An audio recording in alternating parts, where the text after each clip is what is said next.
Olá, pessoal, sejam bem-vindos ao Biologia e Ciência mais biologia e ciência de sua vida. Eu sou o professor Jeffries e hoje vamos falar sobre as bactérias, portanto, caneta e papel na mão, e vamos fazer as nossas anotações. As bactérias fazem parte do grupo dos indivíduos do reino Monera. Lembrando que são 5 grupos de seres vivos: reino das bactérias, que é o Monera, reino das algas e protozoários, que é o reino Protista, reino Fungi, que é o dos fungos, reino Plantae, ou Metaphyta, que é o reino das plantas, e o reino Animalia, ou reino Metazoa, que é o reino dos animais. As bactérias são os únicos seres que conhecemos atualmente que são procariontes. Portanto, lembre bem dessa característica, procariontes. E o que isso quer dizer? Que suas células não possuem uma estrutura chamada núcleo em seu interior, e o DNA fica espalhado dentro da célula. Células eucariontes, que são as células dos demais seres vivos, como algas, protozoários, fungos, plantas e animais, possuem núcleo. E aí nós dizemos que essas células são eucariontes. Então, cuidado com isso. Célula procarionte só existe em bactérias. Bactérias, todas elas, sem exceção, são unicelulares. Então, cuidado com essa característica que também ela é bem importante. Bactérias são divididas em 2 grandes grupos. As eubactérias, que são as bactérias verdadeiras, as bactérias mais comuns do nosso dia a dia, e nós temos as arqueobactérias, são as bactérias mais primitivas, bactérias muito antigas, na qual nós temos evidências que existiam desde tempos muito remotos. Nesse caso, nós temos, por exemplo, as bactérias halófitas, que são bactérias adaptadas a ambientes com concentrações de sal extremo. Nós temos bactérias também que são termoacidófilas, que conseguem viver em ambientes extremamente ácidos ou em ambientes extremamente quentes. E nós temos também bactérias que são metanogênicas, que são bactérias que conseguem viver em ambientes com altas concentrações de metano. Agora, voltando para as eubactérias, que são as bactérias verdadeiras, podemos dizer que elas podem ser classificadas basicamente em 3 grupos: as bactérias gram-positiva, gram-negativa e as cianobactérias. Vamos começar com as cianobactérias, que é bem mais fácil. São bactérias que vivem em ambientes aquáticos. E agora a gente parte para as bactérias verdadeiras. As bactérias que são gram-negativas possuem uma fina camada em sua parede celular de peptidoglicano, que é uma substância química. E aí, quando a gente submete essa bactéria à coloração gram, ou seja, a gente coloca alguns corantes nessa bactéria, elas meio que ficam com uma coloração rosa. Porém, a literatura diz que ela é vermelha, mas os nossos olhos é meio que uma cor vermelha puxando para um rosa. Tá tudo bem. Por que isso acontece? Porque a parede rica em peptidoglicano é fina, então ela não consegue segurar muito bem esses corantes, apenas uma parte deles. Já as bactérias que são gram-positivas têm uma camada em sua parede celular muito grossa de peptidoglicano, e esse peptidoglicano consegue basicamente se ligar muito bem à coloração gram, e aí dizemos que essas bactérias são gram-positivas, porque elas adquirem ali uma coloração mais forte, e essa coloração é na cor roxa. Então lembre, gram-negativa, coloração vermelha, puxando para o rosa. Gram-positiva, coloração roxa. E aí o médico já consegue fazer uma diferenciação entre esses grupos e começa a suscitar quais seriam os possíveis tratamentos. Mas lembrando, é claro, que existem outras técnicas de identificação para que se chegue à espécie.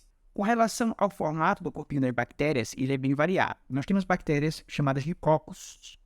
Quem não sabe, o Staphylococcus, Streptococcus, tem formatos de cocos redondinhos. Nós temos os formatos, por exemplo, de bacilos ou de bastões, como, por exemplo, os lactobacilos. Nós temos bactérias nos formatos de vibriões, que lembram vírgulas. Nós temos de espirelos, que lembram espirais, e bactérias espiroquetas, que lembram basicamente quase que meio que um arame de um caderno. Outra característica importante diz respeito à respiração das bactérias. As bactérias podem respirar oxigênio, aí dizemos que elas são aeróbias, e elas podem não respirar oxigênio, aí dizemos que elas são anaeróbias. Nesse caso, as anaeróbias têm um detalhe. Algumas são anaeróbias facultativas, ou seja, tanto faz se tem oxigênio ou não, elas conseguem sobreviver. Já outras são anaeróbias estritas ou obrigatórias, ou seja, elas não podem ficar na presença do oxigênio. Se elas ficarem na presença do oxigênio, elas acabam morrendo. Outra coisa bem importante é a reprodução, que basicamente se divide em duas. A reprodução assexuada, que significa basicamente dizer que não ocorre troca de material genético, não ocorre troca de gametas. Basicamente é por divisão binária, também conhecida como cisciparidade, onde uma bactéria consegue literalmente se dividir e virar duas bactérias. O outro tipo de reprodução é a reprodução sexuada. Nesse caso, existe troca de material genético.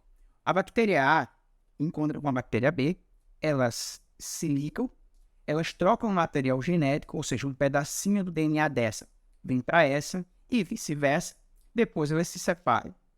Como ocorreu troca de material genético entre esses indivíduos, nós dizemos que ocorreu uma reprodução aí do tipo sexuada. Só que não gerou, nesse caso, um novo indivíduo no processo. São os mesmos dois, só que com material genético trocado. Basicamente é isso. Com relação à importância desses seres, nós podemos dizer que eles têm importância na saúde, a importância médica, basicamente para se fazer exames e descobrir doenças, bem como tratamentos e cura para esses indivíduos. Lembrando que esses indivíduos são tratados com antibióticos, apesar de existirem vacinas que, na verdade, são prevenções. Então, a vacina para determinado grupo de bactérias vai prevenir que o indivíduo desenvolva uma doença ou vai reduzir as chances de ele desenvolver uma doença. Porém, quando a pessoa já está com a bactéria, está doente, o tratamento é feito com antibiótico. Então, o antibiótico é para tratar doenças bacterianas, tá? Não é para tratar de nenhum outro grupo de seres vivos. O antibiótico age especificamente na célula das bactérias. E além da importância dentro da saúde, nós temos a importância dentro da indústria, porque as bactérias são usadas em vários processos industriais. Um exemplo típico é a produção de queijos e a produção de iogurtes e derivados, assim como a produção de vinagre e acetona. Logo, as bactérias elas têm uma importância muito grande dentro da economia. Um dos temas mais importantes, como a gente fala de bactérias, diz respeito à saúde pública e à existência de superbactérias. Isso porque, durante muitos anos, os antibióticos, que são os medicamentos para tratar bactérias, você não precisava de receita, qualquer um comprava a qualquer momento e conseguia tomar sem problema nenhum. Isso fez com que a gente criasse bactérias multiresistentes a antibióticos. Lembra do processo de evolução de Charles Darwin e o processo conhecido, como seleção natural? Pois é, ele é bem real. Como as bactérias são muito simples, elas conseguem ser selecionadas facilmente pelo processo evolutivo. E assim, nós criamos superbactérias ao longo do tempo. É por isso que hoje é proibido a venda de antibióticos sem receita médica, porque muitas pessoas, durante muito tempo, tomavam esses antibióticos de forma indiscriminada. Tomavam antibióticos que eram inapropriados para tratar aquela doença, porque algumas bactérias só morrem com um antibiótico específico. Então, não adianta você tomar um antibiótico A se você teria que tomar um antibiótico B. E isso levou à criação de superbactérias, ou melhor, à evolução por meio da seleção natural. Assim como qualquer forma de vida, as bactérias também precisam se nutrir, comer, em outras palavras. E aí as bactérias podem ser classificadas como autótrofas, produtoras de seu próprio alimento. Nesse caso, algumas fazem fotossíntese, que é a produção de energia através da luz, e outras fazem quimiossíntese, que é a produção de energia a partir de substâncias químicas presentes no ambiente. No caso da fotossíntese, nós temos como exemplo as cianobactérias. E no caso da quimiossíntese, nós temos, por exemplo, as ferrobactérias, que são bactérias que transformam ferro em nutrientes, e, por exemplo, as nitrobactérias, que são bactérias que conseguem transformar derivados de nitrogênio em nutrientes.